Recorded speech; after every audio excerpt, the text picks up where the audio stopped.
Now I am with Gastro Guru and Reddy గారు. Sir ఎన్ని ఏంటి షీల్డ్స్ ఎవరో ఏదో ఇస్తుంటారు. ఓకే, నేను అమ్మడానికి పెట్టాను. కొంటావా? నేనైతే హాస్పిటల్ కొందాం అనుకుంటున్నాను. నాకు జాబ్ చేయాలని ఉంది, కొనేసి.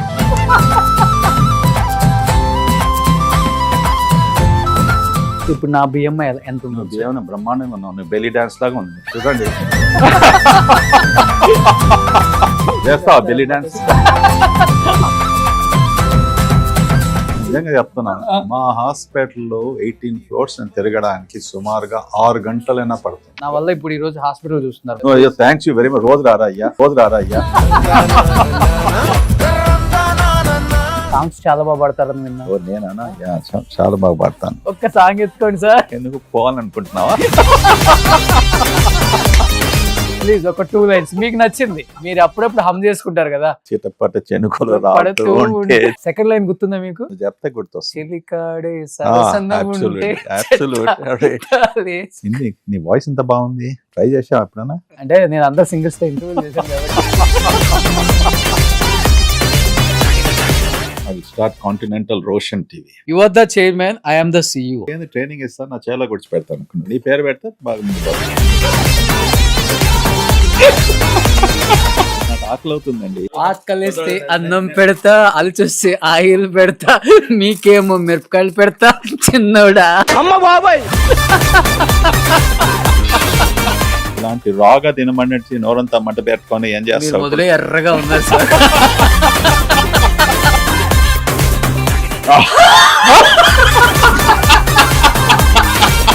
సినిమా ఇండస్ట్రీకి హాస్పిటల్ ఇండస్ట్రీకి పెద్ద తేడా లేదు సార్. వాళ్ళేమో ప్రొడ్యూసర్స్ ఇష్టానికి రేట్లు పెంచేసి 100 కోట్లు 200 కోట్లు రెమ్యునరేషన్ అని చెప్పేస్తారు.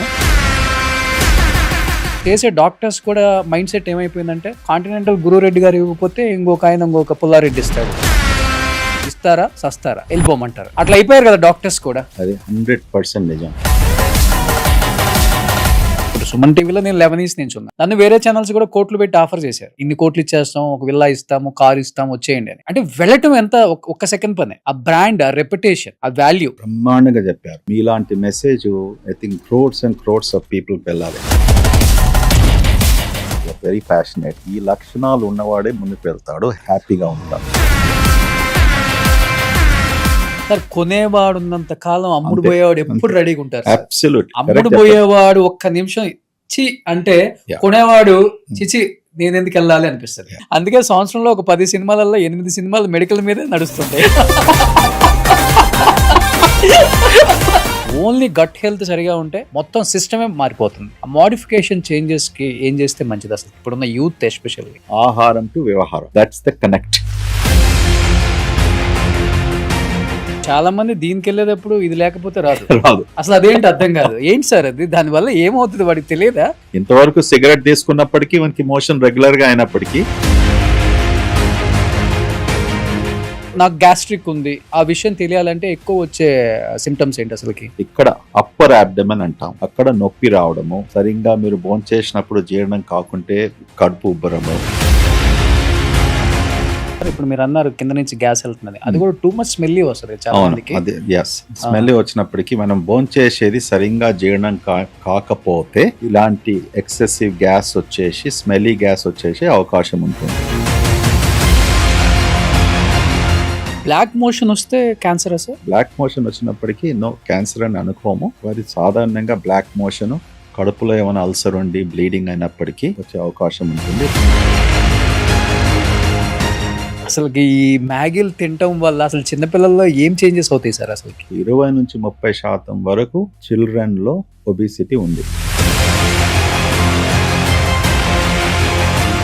ఇట్స్ ఎ హ్యూజ్, చాలా పెద్ద problem. Hi, hello, welcome to Suman TV. నేను మీ Roshan. Right now I'm with gastro Guru N Reddy garu. So నమస్తే గ్యాస్ట్రో గురువు గారు. వస్తుంటే బర్ఫింగ్ ఎప్పుడప్పుడు డాక్టర్ గారి దగ్గర చూపించుకుందామని. యాక్చువల్లీ నిన్న నాకు అపాయింట్మెంట్ ఉండే, ఫుల్ తేపులు అండి. మా వాళ్ళు చెప్పారు, Continental managing director, chairman, founder Guru N Reddy గారితోనే ఉంది అంటే ఎవరిని అడిగినా కానీ గ్యాస్ట్రో గురువు దగ్గరికి వెళ్తూ మళ్ళీ ఎందుకు వేరే డాక్టర్ దగ్గరికి రాగానే చెక్ చేయించుకుందాం అనుకున్నాను. బట్ మిమ్మల్ని చూస్తే బర్ఫింగ్ పోయింది సార్. రోషన్ గారు, అది మీరు ఆహ్వానించినట్టు పిలుపా లేకుంటే అవేళన చేసినట్టు అయ్యో మీరు చూడండి, మీ గురించి వింటూ వస్తున్నాను. అదివరకే ఇప్పుడు what is the message there అండి? ఏ రోగం వచ్చిన వాళ్ళైనా డాక్టర్ దగ్గరికి వెళ్ళే వరకు ఆ రోగం ఉంటుంది మనతో పాటు. డాక్టర్ చూడగానే పోద్ది ఎందుకో. కరెక్ట్, నిజమే అది. అవును కదా, 60% వరకు. డాక్టర్ మంచిగా ఉంటే, ఎస్పెషల్లీ నీలాంటి హ్యాండ్సమ్ పర్సన్ ఉంటే ఇంకా 80% అయిపోతుంది. That's good. Okay, thank you. నీకైనా ట్రైనింగ్ ఇస్తాను, నా చేలో గుడిచి పెడతాను. Thank you so much sir. తొందరగా కాంటినెంటల్ టీవీ అని స్టార్ట్ చేసేద్దాం. You are the chairman, I am the CEO. I will start Continental Roshan TV. Thank you. కేం కాంటినెంట్ అంటే మరి ఏం టీవీ పెట్టుకున్నాను అంటాడు. నీ పేరు పెడితే బాగా ముందు పోతుంది.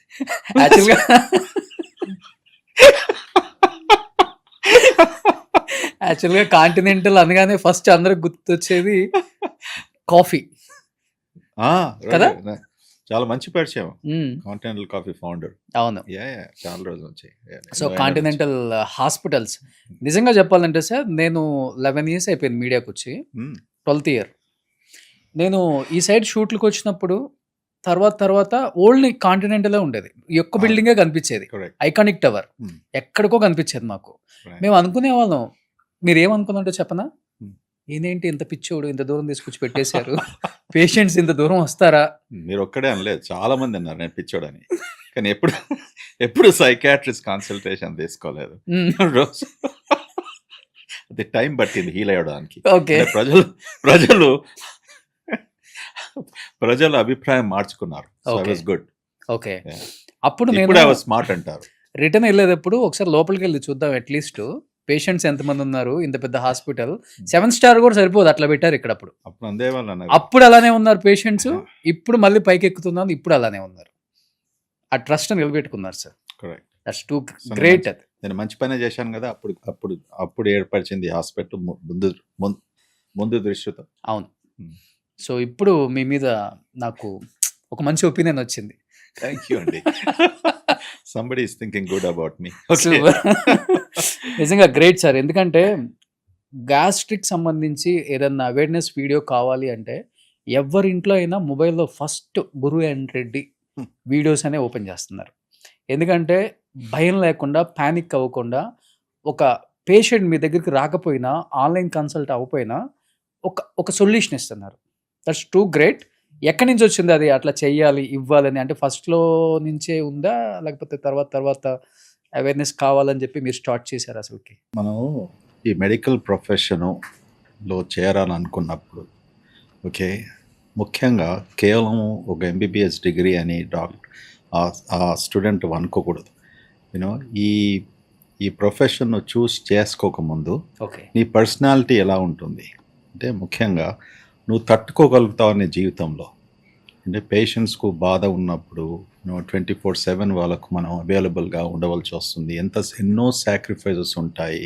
ఓకే, ఇవన్నీ ఆలోచించుకొని అర్థం చేసుకుంటూ, ఓకే, పేషెంట్స్ కేవలం ఒక డిసీజు, జబ్బు ట్రీట్మెంట్ కాదు. ఓకే, మనకు కావాల్సింది వాళ్ళ ఎమోషనల్ స్టేటు, యూనో మన ఎంపతి అంటాము.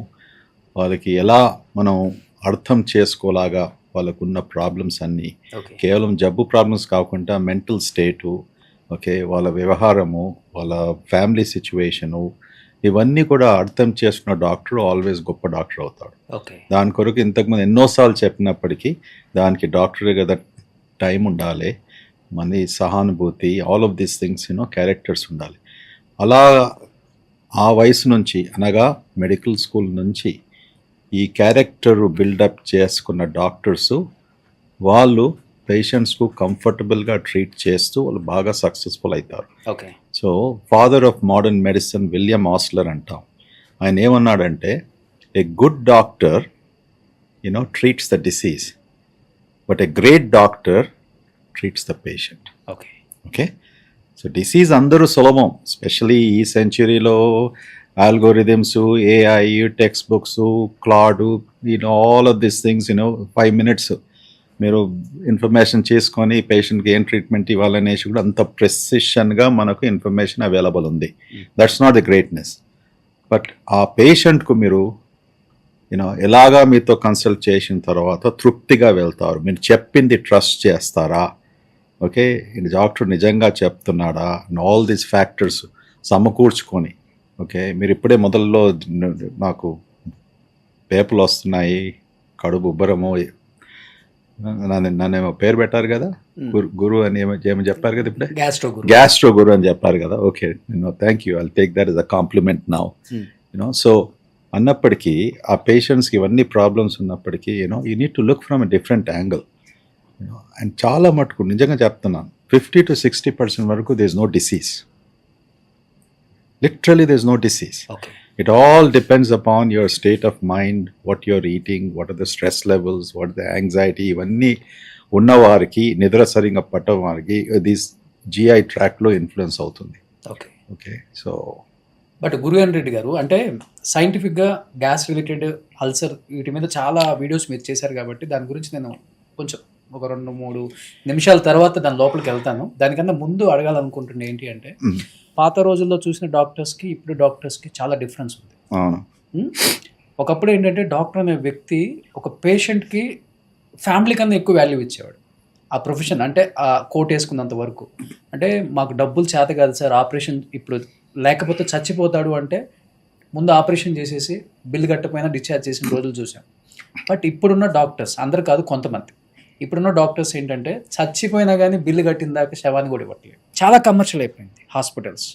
అంటే నేను తప్పు పట్టట్లేదు, నిజంగా చెప్తున్నాను. కొన్ని సిచ్యువేషన్స్లో నేను చూశాను కాబట్టి కళ్ళతో. ఈరోజు ఏంటంటే 7 స్టార్ మించి హాస్పిటల్స్ కట్టేస్తున్నారు. వాటి మెయింటెనెన్స్ డాక్టర్స్ నేను కాదని చెప్పను. ఏం చెప్తారు దానికి? అప్పుడున్న డాక్టర్స్కి ఇప్పుడున్న డాక్టర్స్కి ఆ వాల్యూ, ఆ ఎథికల్ వాల్యూస్ ఉన్నాయి అసలుకి మెయింటైన్ చేస్తున్నారా? అప్పుడున్న డాక్టర్స్ కూడా పేషెంట్స్ మరణించేవాళ్ళు. ఓకే, ఒక ఎక్సెప్షన్ ఏముందంటే డాక్టర్ పేరు ఎంత పెద్దగా ఉండి ఎంత పొడుగుగా ఉన్నప్పటికీ పేషెంట్స్ చనిపోయినప్పటికీ ప్రజలు అనుకునే వాళ్ళు ఇంత పెద్ద డాక్టర్ కదా, నిజంగా చనిపోయాడా, డాక్టర్ ఏం తప్పు చేయలేదనేసి. ఓకే, ఇక్కడనే కాకుండా బయట ప్రపంచంలో కూడా the bigger the name of the doctor, okay lesser the attention given to complications and death. ఇది లోక సహజం. ఓకే, ఒక బిజీగా ఉన్న డాక్టరు, పెద్ద డాక్టర్ అన్నప్పటికీ ఏమైనా పేషెంట్కు కాంప్లికేషన్ వచ్చేసి చనిపోయినప్పటికీ డాక్టర్ తప్పు కాదు అని ఫ్యామిలీ మెంబర్స్కు అందరికి కూడా ఆ కన్విక్షన్ ఉంటుంది అన్నట్టు. ఓకే, సో ఇప్పుడు ప్రస్తుతానికి మీరు అన్నట్టు చనిపోయినప్పుడు కూడా, చనిపోయిన తర్వాత కూడా ట్రీట్మెంటు ఇస్తున్నారు అనేసి డాక్యుమెంట్ చేసి పేషెంట్ దగ్గరికి వెళ్ళి డబ్బులు తీసుకున్నారు అనేసి చాలా మటుకు కొద్దిగా జర్నలిస్టిక్ ఎగ్జాజరేషన్ ఉంటుందండి. ఇలాంటి తప్పులు జరుగుతాయేమో, ఓకే కొన్ని చోట్ల, కానీ మానవత్వం ఉన్న డాక్టర్సే కానీ ఆపరేషన్ పర్సన్స్, ఓనర్స్ ఇదంతా కూడా యూజువల్లీ చెయ్యరు. నాకు అది somewhere something but happen.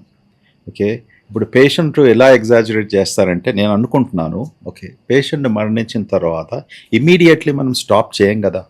Okay, death is declared అయిపోయిన ఐవీ పోల్ ఉంటుంది, ఏమైనా IV fluids something is going on and whatever that is పోయినప్పటికీ అది స్టాప్ చేస్తారు, అది తీసేస్తారు, మన మార్చిల్కి పంపిస్తారు, అవన్నీ ఖర్చులు కూడా ఉంటాయి కదా. సో ఎక్కడ వీళ్ళు ఫుల్ స్టాప్ పెట్టేసి, ఓకే ఎక్కడి నుంచి వాళ్ళు డిక్లేర్ చేస్తున్నారు డెత్, ఈ ఇంకా పేషెంట్ ట్రీట్ చేస్తున్నప్పటికీ ఎక్కడ బిల్లింగ్ అవుతుంది.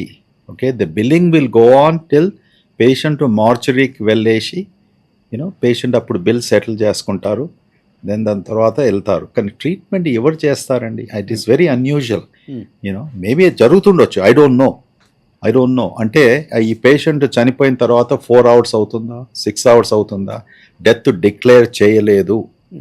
ఓకే, నర్స్ అటెన్షన్ లేదేమో, అక్కడ డాక్టర్ లేడేమో, ట్రీట్మెంట్ డిస్కంటిన్యూయింగ్, సైలెంట్ డెత్స్లో అయినప్పటికీ ఇమీడియట్లీ డిక్లరేషన్ చేయలేదేమో.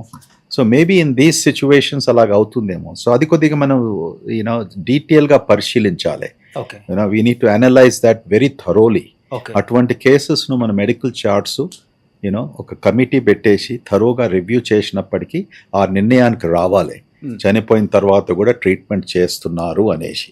ఓకే, యా, ఇటువంటి చేసినప్పటికీ వాళ్ళకు I feel strongly you know penalty, punishment, శిక్ష యూనో బాగా ఎక్కువగా ఉండాలి, మళ్ళీ అటువంటి తప్పులు చేయకుండా. Why I'm asking these questions to you sir, every 5 minutesకి ఒకరు చనిపోతున్నారు, ఎవ్రీ 10 minutesకి ఒక హాస్పిటల్ ముందు ధర్నా జరుగుతుంది. See, I'll tell you again. Okay. So, let me understand మీరు కరెక్ట్ చెప్తున్నారు అనేసి.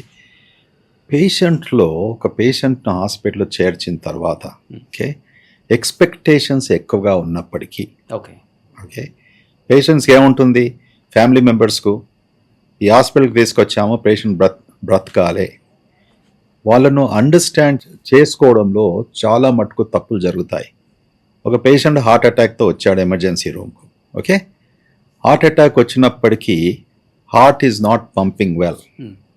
ఓకే, అంటే హార్ట్ అటాక్ వచ్చింది, దాని తర్వాత ఆ అటాక్తో హార్ట్ పంపు ఏదైతే ఉంటుందో మసిల్స్ అది డ్యామేజ్ అయింది.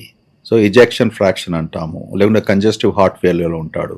కానీ పేషెంట్స్ ఫ్యామిలీ ఇవన్నీ అర్థం చేసుకోవడానికి కొంతమంది ఎంత మంచిగా ఎక్స్ప్లెయిన్ చేసినా కూడా కార్డియాలజిస్టే కానీ డాక్టర్సే కానీ వాళ్ళు ఏమనుకుంటారు, ఇది హార్ట్ అటాకే కదా, ఓకే డాక్టర్ తీసుకెళ్ళాడు క్యాత్ ల్యాబ్కు, డాక్టర్ స్టెంట్ వేశాడు, తర్వాత పేషెంట్ 10 నిమిషాల్లో చనిపోయాడు. ఓకే, అండ్ ఇదిగా నిజంగా అయ్యే సిచ్యువేషన్. ఓకే, ఏ స్థితిలో పేషెంట్ని తీసుకెళ్ళాడు, ఇప్పుడు స్టెంట్ ఆ పేషెంట్కి ఇవ్వకుంటే దెన్ పేషెంట్ ఎలాగో చనిపోతాడు. ఆ స్థితిలో మనం చేసినప్పటికీ హై రిస్క్ పేషెంట్ అంటాం. ఓకే, సో పేషెంట్స్ మేము కన్సెంట్ తీసుకుంటాం కదా, పేషెంట్ వచ్చినప్పుడు మంచి హాస్పిటల్లో డాక్టర్ అంతా ఎక్స్ప్లెయిన్ చేసి వీడియో కన్సెంట్ మేము తీసుకుంటాం, వీడియో రికార్డింగ్తో తీసుకోవాలి కూడా, ఎక్స్ప్లెయిన్ చేస్తూ ఈ పేషెంట్ హై రిస్క్ ఇది చేసినప్పుడు కూడా కేవలం 30% వరకు ఆయన బ్రతకవచ్చు, 80%, 70%, 80% ఆయన లేకపోవచ్చు. ఓకే, అది గంట సేపట్లో ఏమైనా ప్రాబ్లం కావచ్చు, 24 hours. ఇలాగా ఎక్స్ప్లెయిన్ చేసిన తర్వాత ఏ ఫ్యామిలీ కూడా దే షుడ్ నాట్ రివోల్ట్, డాక్టర్ను లేకుంటే హాస్పిటల్ను తప్పు పట్టకూడదు. ఓకే, చాలా మటుకు ఈ అండర్స్టాండింగ్ లేని సిచ్యువేషన్స్లో అండ్ ఇది పేషెంట్స్ స్పెషల్లీ యంగ్ ఉన్నప్పుడు ఒక 40-45 ఏళ్ళ వయసున్న పేషెంట్ హాస్పిటల్కి వచ్చేసి హార్ట్ అటాక్తో చనిపోయినప్పటికీ ఎవరికైనా బాధ అవుతుంది కదా. First thing they will think ఏదో తప్పు చేశారు, డయాగ్నోసిస్ సరిగ్గా చేయలేదు, ప్రొసీజర్ చేయకుంటే బాగుండేది, ఇవన్నీ కూడా ఆలోచిస్తారు. So every situation is different అండి. ఓకే, బట్ ఒక కామన్ మ్యాన్గా ఇప్పుడు ఈ బట్టలన్నీ ఇప్పేసి మీ బట్టలు మీరు వేసేసుకొని కార్ ఎక్కి వెళ్తున్నప్పుడు డెఫినెట్గా ఎప్పుడైనా మీ మైండ్లో ఈ క్వశ్చన్ వచ్చే ఉంటుంది, విద్య వైద్యం ఈ రెండు ఫుల్ కమర్షియల్ అయిపోయింది ఇప్పుడు ఈ సొసైటీలో. ఏదైతే కొనకూడదో వాటిని ఎక్కువ రేట్ పెట్టి కొనాల్సి వస్తుంది. ఏ స్కూల్ చూసినా 10 లక్షలు 15 లక్షలు, ఏ హాస్పిటల్కి వెళ్ళినా మినిమం 10 లక్షలు బిల్లు లేకుండా బయటకు రావు. ఏమనిపిస్తుంది సార్? ఇప్పుడు మనం ఇండియాలో ఇప్పుడు నేను అమెరికాలో అన్ని ఏళ్ళు ఉన్నాను కదా, అక్కడ సిస్టమ్ నుంచి నాకు చాలా అనుభవం ఉంది. ఓకే, ఇప్పుడు కూడా నేను రెగ్యులర్ టచ్లో ఉంటాను. అక్కడ నుంచి ఇక్కడ కంపేర్ చేసినప్పటికీ మన కాస్ట్ ఆఫ్ కేర్ అంటే మనం ఎంత స్పెండ్ చేస్తామో ఒక డిసీజ్కు, ఒక హాస్పిటలైజేషన్స్కు, నాట్ ఈవెన్ 1/10%. ఓకే, ఇంతకుముందు నేను వేరే స్పీచెస్లో పాడ్కాస్ట్ ఇలా ఎక్స్ప్లెయిన్ చేశాను కూడా. అనగా ఏమవుతుందంటే ఆ 1/10 స్పెండ్ చేసినప్పటికీ కూడా అది ఎవరిస్తున్నారు పైసలు. ఈ వెస్టర్న్ కంట్రీస్లో, అడ్వాన్స్ ఇండస్ట్రియలైజ్డ్ నేషన్స్లో థర్డ్ పార్టీ పేమెంట్ అంటాం, అనగా ఇన్సూరెన్సా లేకుంటే గవర్నమెంటా. Okay, somebody is paying that. Okay, majority of the times out of pocket expenses అంటాం. అంటే అవుట్ ఆఫ్ పాకెట్ అంటే గవర్నమెంట్ ఇచ్చిన తర్వాత కూడా మన జేబు నుంచి కేవలము 10% 20% ఖర్చు. పెద్ద కార్పొరేట్ హాస్పిటల్స్కి ఆరోగ్యశ్రీ వస్తుందా? తీసుకున్నా వాళ్ళకి న్యాయం చేయగలుగుతున్నారు? ఓకే, అది ఎవరు తప్పు చెప్తున్నా. ఆరోగ్యశ్రీలో 1,20,000కు నువ్వు బైపాస్ సర్జరీ చేయమంటున్నావు. ఓకే, ఆలోచించుకోండి, 1,20,000కు బైపాస్ సర్జరీ చేయమన్నప్పటికీ ఆ కార్డియోథొరాసిక్ సర్జన్ అయితే ఆపరేట్ చేస్తున్నాడో ఆయన శాలరీ ఎంత ఉంటుందండి? Nothing is less than 8 to 12 to 14 lakhs. Okay, అదొకటి డాక్టర్ కాస్ట్. రెండోది ఆ సర్జరీ చేసినప్పటికీ ఓటీలో ఎంతమంది హెల్ప్ కావాలి? నీకు పర్ఫ్యూజనిస్ట్ ఉండాలి, ట్రైన్డ్ సిటీవీఎస్ నర్సెస్ ఉండాలి, అనస్థిషియాలజిస్ట్ ఉండాలి, సర్జరీ తర్వాత ఐసీయూకి వెళ్ళాలి, ఐసీయూలో క్రిటికల్ కేర్ కన్సల్టెంట్స్ ఎక్స్పీరియన్స్ ఉన్న ఎవరికైతే ఎక్స్పీరియన్స్ ఈ కార్డియాక్ పేషెంట్స్ మేనేజ్మెంట్ చేసే ఎక్స్పీరియన్స్ ఉండాలి. ఓకే, దాని తర్వాత 4-5 రోజులు వాళ్ళు 5-6 రోజులు ఐసీయూలో ఉంటారు. ఓకే, ఎన్నో మెడికేషన్స్, ఎన్నో మందులు ఇవ్వాల్సి వస్తుంది. ఎక్కడి నుంచి అండి? ఒకరు లెక్కేసి చేసుకున్నప్పటికీ దెర్ ఇస్ నో వే. అంటే ఇప్పుడు సినిమా ఇండస్ట్రీకి హాస్పిటల్ ఇండస్ట్రీకి పెద్ద తేడా లేదు సార్. వాళ్ళేమో ప్రొడ్యూసర్స్ ఇష్టానికి రేట్లు పెంచేసి 100 కోట్లు 200 కోట్లు రెమ్యునరేషన్ అని చెప్పేస్తారు. సో ఎవరైతే టికెట్ కొనాలో వాడికి 1000 రూపాయలు 2000 వేసేస్తారు పాపం. ఫ్యామిలీ వెళ్ళాలంటే 10,000. లైక్ వైజ్ హాస్పిటల్స్ కూడా అంతే. అపోలో వచ్చింది, కాంటినెంటల్ వచ్చింది, లేకపోతే మెడికవర్ వచ్చింది, నెక్స్ట్ సింధు వచ్చింది, నెక్స్ట్ కిమ్స్ వచ్చింది. ఒకళ్ళని చూసి ఒకళ్ళు 7 స్టార్ కార్పొరేట్ వేరే లెవెల్ వెళ్ళిపోయింది ఇప్పుడు హాస్పిటల్స్. అంటే దూరం నుంచి చూస్తే అక్కడ ఒక పెద్ద 7 స్టార్ హోటల్ ఉంది అనుకుంటా కదా అనుకుంటాం మనం. ఇప్పుడు డాక్టర్స్ కూడా మైండ్ సెట్ ఏమైపోయిందంటే కాంటినెంటల్ గురురెడ్డి గారు ఇవ్వకపోతే ఇంకొక పుల్లారెడ్డి ఇస్తాడు, పుల్లారెడ్డి ఇవ్వకపోతే ఎల్లారెడ్డి ఇస్తాడు. మీరు 30 ఇస్తున్నారా, వాడు 50 ఇస్తా అన్నాడు. వాడు మీరు 50 ఇస్తున్నారా, మాకు 1 కోటి ఇస్తా అన్నారు. మీరు 1 కోటి ఇస్తున్నారా, 1.5 కోటి ఇస్తా అన్నారు. ఇస్తారా, సస్తారా, వెళ్ళిపోమంటారు. అట్లా అయిపోయారు కదా డాక్టర్స్ కూడా. అబ్సల్యూట్లీ అది 100% నిజం. దాని గురించి నేను అస్సలు సపోర్ట్ లేదు నాది. ఓకే, ఇలాంటి మన సమాజంలో జరుగుతుంది కనుక అదర్కి that problem is affecting the patient care. Okay, doctors ఉన్నప్పటికీ కూడా ప్రతి డాక్టర్తో ఒక విలువ ఉంటుంది. ఆ విలువను నువ్వు ఆర్టిఫిషియల్ ఇంతగానం పెంచేసినప్పుడు ఓకే, ఇది ఎవరికి బాధ అవుతుంది? నువ్వు అన్నెసెసరీ ఆ డాక్టర్ను నువ్వు ఫోర్స్ చేస్తున్నావు. నువ్వు ఇన్ని ప్రొసీజర్స్ చేయరా, ఇది చేయరా, అది చేయరా, లేకుంటే how are you going to compensate? వాని మీద ఒత్తిడి పెట్టినప్పటికీ ఇన్ని లక్షలు ఇచ్చేసి నువ్వు హైర్ చేస్తున్నావు, అది మనం పోచింగ్ అంటాము. అది చాలా తప్పు జరుగుతుంది. మరి మూవీ ఇండస్ట్రీలో జరగది. It's an art. If an actor does not do well, ఆ మూవీ ఫ్లాప్ అవుతుంది. అంతే కదా. వాడు ఇంకోటి వచ్చేసి వానికి డబుల్ రేట్ ఇచ్చేసి తీసుకోడు కదా. అంతే కదా. So there is no comparison there.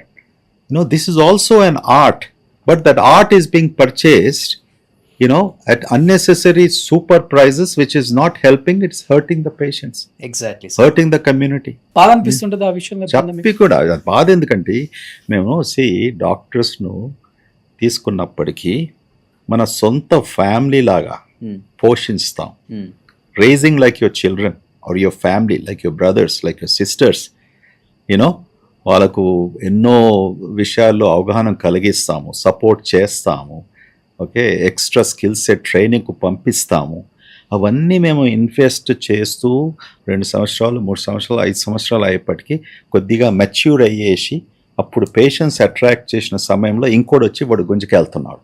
ఎందుకంటే వాని దగ్గర డబ్బు ఉంది. ఎలాంటి డబ్బు భగవంతుకు తెలుసు. అది ఎంత తప్పది. That's wrong, completely wrong. It's almost saying that వచ్చి నీ పిల్లని ఎవడు తీసుకెళ్ళాడు, కిడ్నాప్ చేసుకున్నాడు. It's equivalent to that. Would you keep quiet if somebody comes and వచ్చేసి నీ అబ్బాయిని నీ పిల్లగాని తీసుకున్నప్పుడు ఏం చేస్తావు? పోలీస్ స్టేషన్కి వెళ్తావు, ఎఫ్ఐఆర్ ఫైల్ చేస్తావు. అన్ఫార్చునేట్లీ మన స్టేట్లో ఈ రూల్స్ లేవు, కంట్రీలో లేవు.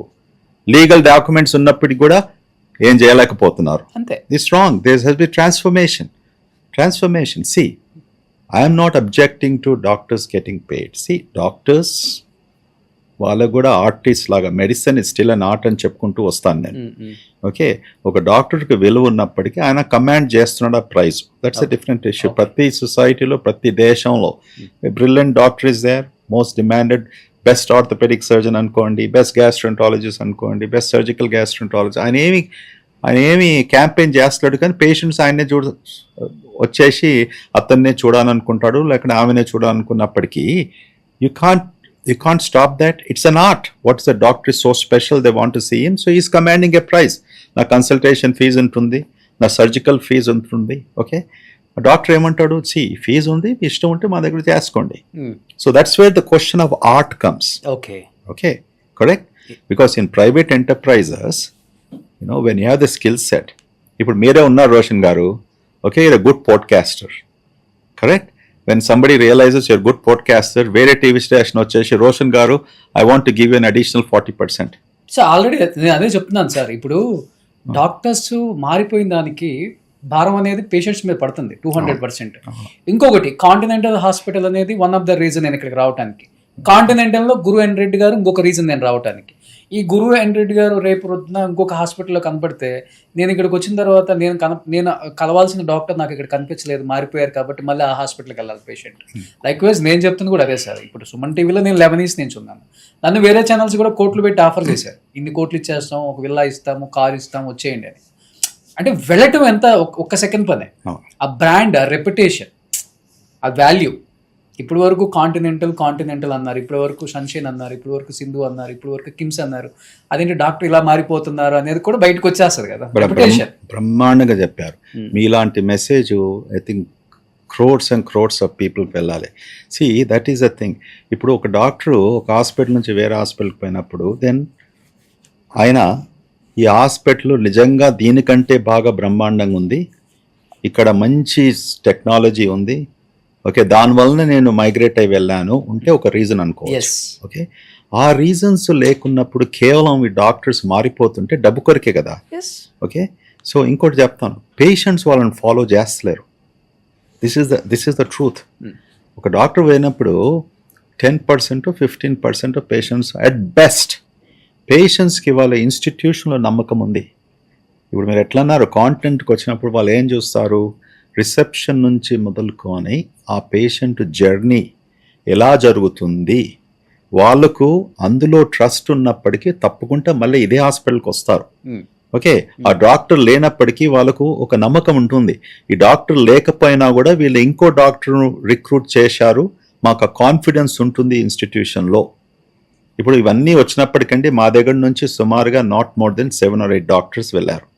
ఓకే, ఆ తీసుకున్న ఇన్స్టిట్యూషన్స్ ఓకే ఎవరైతే వస్తారో మా డాక్టర్స్ని వచ్చేసి వాళ్ళను డిన్నర్కు, లంచెస్కు ఎన్నోసార్లు సీక్రెట్ ఫ్యామిలీ లాగా రిలేషన్ మెయింటైన్ చేస్తాం కదా. వాళ్ళు సీక్రెట్గా వచ్చేసి ఆ డాక్టర్ కన్సల్టేషన్ రూమ్స్కు వెళ్ళేసి ఓకే ఇంత ఆఫర్ ఇచ్చకము, ఇదంతా కూడా ఐ కాంట్ అండర్స్టాండ్ అండి. ఈజ్ దిస్ ఎ ఎథికల్ సొసైటీయా? What is this? So they need to find the fault with the doctors అండి. సార్, కొనేవాడు ఉన్నంత కాలం అమ్ముడు పోయేవాడు ఎప్పుడు రెడీగా ఉంటారు. అబ్సల్యూట్లీ అమ్ముడు పోయేవాడు ఒక్క నిమిషం చి అంటే కొనేవాడు చిచి నేను ఎందుకు వెళ్ళాలి అనిపిస్తుంది. తప్పే ఎవరిది అక్కడ? అమ్ముడు పోయేవాడి, కొనేవాడి ఎప్పుడు తప్పు కాదు, అంతే కదా. That's what they do. ఎవరైనా చెప్పేసి నువ్వు దొంగతనం చేయరా అంటే వాడు ఎవరి తప్పు? Okay, that's the thing ultimately, correct? అందుకే సంవత్సరంలో ఒక 10 సినిమాలలో 8 సినిమాలు మెడికల్ మీదే నడుస్తుంటాయి.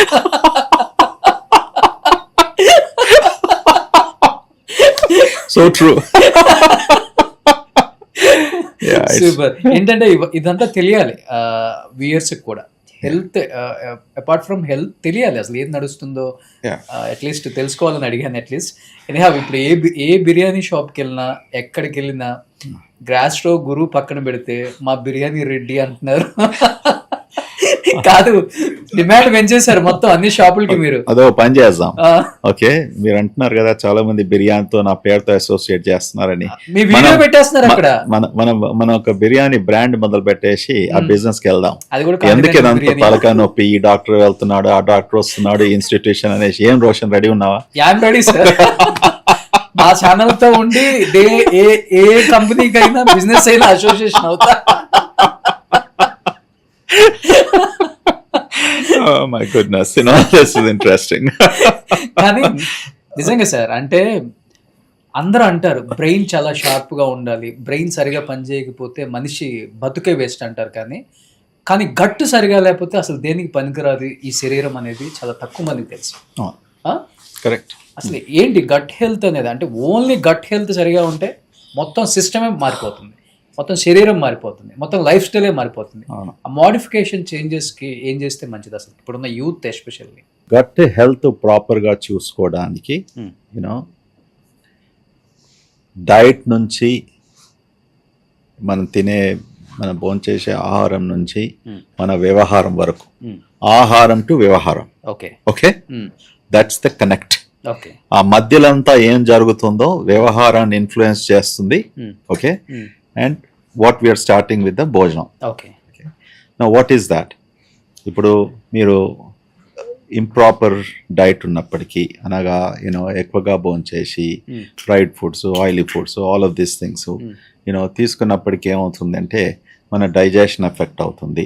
దాంతో ఒక పేషెంట్కు బాగా కడుపు ఉబ్బరము, ఓకే, బెల్చింగ్స్, బ్లోటింగ్స్, కింది నుంచి గ్యాస్ పోవడము, కాన్స్టిపేషను, తర్వాత కొంతమందికి లూజ్ మోషన్స్, కొంతమందికి నేను టైర్డ్ అయిపోతున్నాను, మరి సరిగానే భోంచేస్తున్నాను, కొంతమందికి నిద్ర ఎఫెక్ట్ అవ్వడము, ఓకే, అండ్ అల్సట, నేను మంచిగానే భోంచేస్తున్నాను, ఇంతకన్నా నాకు అల్సట ఉంది, ఓకే. సో ఈ ఫుడ్ అంతా కూడా మన ఉన్న గట్లో బ్యాక్టీరియా, ట్రిలియన్స్ ఆఫ్ బ్యాక్టీరియా ఉన్నప్పటికీ, అది అందులో మార్పు వచ్చినప్పటికీ కొంతమంది అడుగుతారు ఏం మార్పు వస్తుంది అనేసి.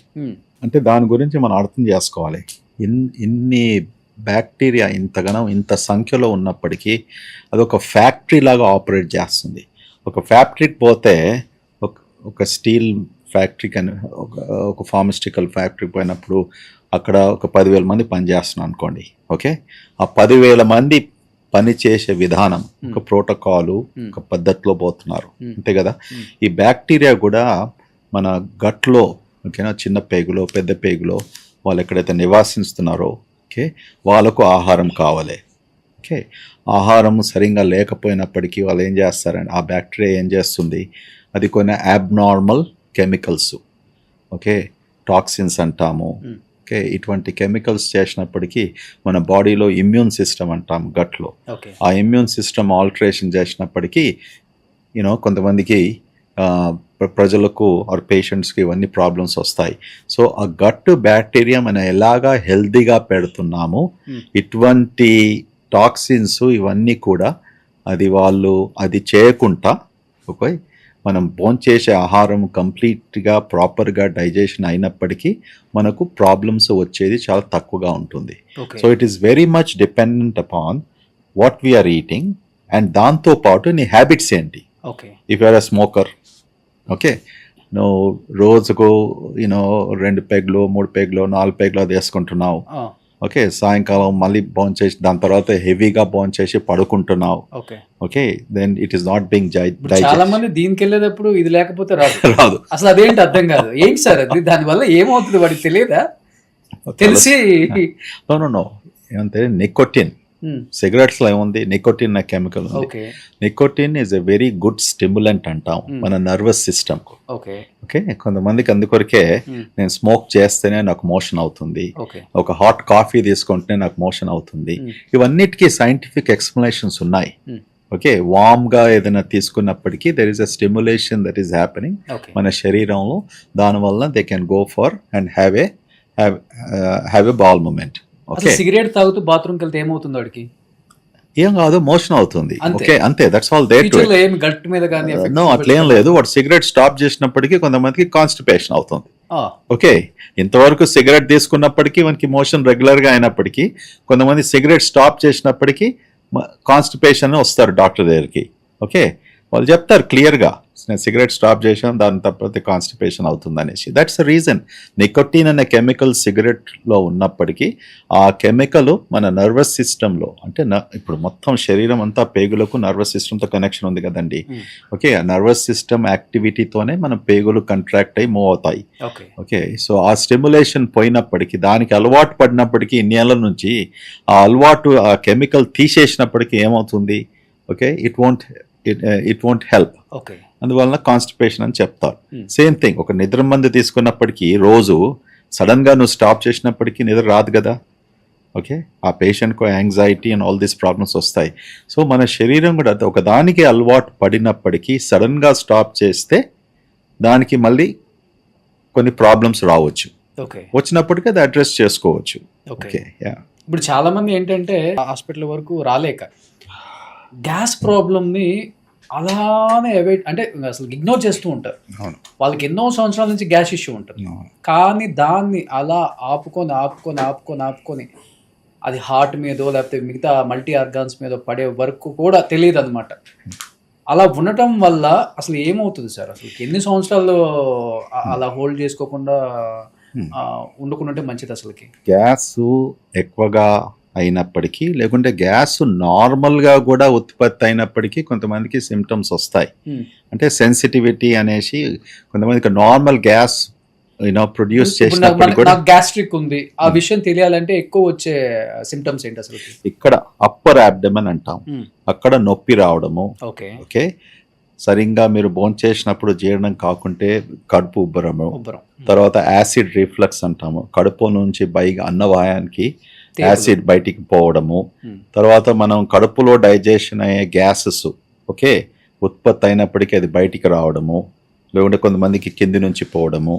ఓకే, ఎప్పుడన్నా మనం ఇండియాలో ఎక్కువగా మనకు లాక్టోజ్ ఇంటాలరెన్స్ అంటాం, 60% వరకు ఈ ప్రాబ్లం ఉంటుంది. మిల్క్ అండ్ మిల్క్ ప్రోడక్ట్స్, పాలు, పాల పదార్థాలు. ఓకే, పాలైనప్పటికీ, లేకుంటే పెరుగైనప్పటికీ, లేక పాలతో సంబంధించిన ఐస్ క్రీమ్ అయినప్పటికీ, డిఫరెంట్ వేరియేషన్స్తో ఇది డైజెషన్ కానప్పటికీ ఇలాంటి ఉబ్బరము, ఓకే, పైనుంచి గ్యాస్ రావడము, కింద నుంచి గ్యాస్ పోవడము. ఓకే, సింపుల్ ఇంటర్వెన్షన్ ఈ పేషెంట్స్కి చెప్తాం, ఒక వారం రోజులు మీరు అంతా స్టాప్ చేసి చూడండి ఎలా ఉంటుందో. దాని తర్వాత ఇలాగ ఉన్నప్పుడు డయాగ్నోస్ చేసుకుంటే దానికి ఆల్టర్నేటివ్స్ ఉన్నాయి. సో ఇప్పుడు ఇది దేనికి సిమ్టమ్ సార్? ఇప్పుడు మీరు అన్నారు కింద నుంచి గ్యాస్ వెళ్తుంది, అది కూడా టూ మచ్ స్మెల్లీ వస్తుంది. అవును, అది ఎస్, స్మెల్లీ వచ్చినప్పటికీ మనం భోంచేసేది సరిగ్గా జీర్ణం కాకపోతే ఇలాంటి ఎక్సెసివ్ గ్యాస్ వచ్చేసి, స్మెల్లీ గ్యాస్ వచ్చేసి అవకాశం ఉంటుంది. ఓకే, దాని కొరకు మనం ముఖ్యంగా ఫస్ట్ థింగ్ మనం ఏం చూసుకోవాలంటే, మీ భోంచేసే ఆహారంలో ఏం పదార్థాలు మీరు వాట్ ఆర్ యూ ఈటింగ్, దాని నుంచి సుమారుగా 60-70% వరకు మనం డయాగ్నోస్ చేయొచ్చు. దాని తర్వాత కొన్ని జబ్బులు ఉన్నాయి. ఓకే, బ్యాక్టీరియల్ ఓవర్ గ్రోత్ అంటాము, చిన్న పేగులో బ్యాక్టీరియా చేంజ్ అయినప్పటికీ, లేకుంటే ఒక్కొక్కసారి క్యాన్సర్ లాంటిది వ్యాధి రావడము, ఇంకొకటిసారి కొలైటిస్ అంటాము, అంటే ఇది పేగులు ఉబ్బడము, దాంతో వచ్చే ప్రాబ్లమ్స్. ఓకే, ఇవన్నీ కూడా వేరే జబ్బులు కూడా వచ్చే అవకాశం ఉంటుంది. అందుకొరకు సెల్ఫ్ డయాగ్నోసిస్ ఎప్పుడు కూడా చేసుకోవద్దు. ఎప్పుడన్నా ఏ ప్రాబ్లం వచ్చినా కూడా మన శరీరంలో అది పర్సిస్టెంట్గా ఉన్నప్పటికీ, కొన్ని రోజులు కొన్ని వారాలు ఉన్నప్పటికీ డాక్టర్తో తప్పకుండా కన్సల్టేషన్ చేసుకొని అది రిజాల్వ్ చేసుకోవచ్చు.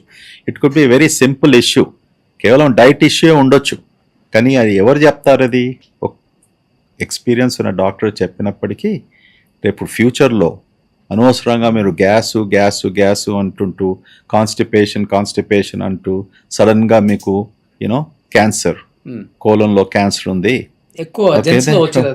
జెంట్స్లో కాదు, జెంట్స్లో, స్త్రీలో. అందుకొరకే 45 సంవత్సరాల తర్వాత అందరికీ స్క్రీనింగ్ కొలనాస్కోపీ చేసుకోవాలి. It's a mandated guideline. Okay, కానీ అందరూ రికమెండ్ చేయాలి కదా. డాక్టర్స్ అయినప్పటికీ కూడా రికమెండెడ్ గైడ్ లైన్స్ అందరికీ రికమెండ్ చేస్తేనే society will be healthy. Prevention is better than cure అన్నప్పటికీ ప్రివెంటేటివ్ సొల్యూషన్స్ మీద చాలా అవగాహన కలగాలి. కొంతమంది డాక్టర్స్ అవగాహన కలిగినప్పటికీ కూడా అది అడ్వైస్ చేయరు. నాకు అదే ఆశ్చర్యం అవుతుంది. ఆశ్చర్యం అవుతుంది, ఎందుకు చెప్పరు? చెప్పినప్పటికీ ప్రజలు పాటిస్తే సరే, పేషెంట్స్ పాటించకపోతే వాళ్ళ తప్పు. మనం రికమెండ్ చేసేది చేస్తాం, rest is up to them. కానీ బ్లాక్ మోషన్ వస్తే క్యాన్సర్ లేదు, బ్లాక్ మోషన్ వచ్చినప్పటికీ నో క్యాన్సర్ అని అనుకోము. మరి సాధారణంగా బ్లాక్ మోషన్ కడుపులో ఏమైనా అల్సర్ ఉండి బ్లీడింగ్ అయినప్పటికీ వచ్చే అవకాశం ఉంటుంది. లేకుంటే ఒకసారి చిన్న పేగుల్లో, లేకుంటే పెద్ద పేగు రైట్ సైడ్ నుంచి ప్రాబ్లమ్స్ ఉంటే బ్లాక్ మోషన్. కొంతమంది ఐరన్ టాబ్లెట్స్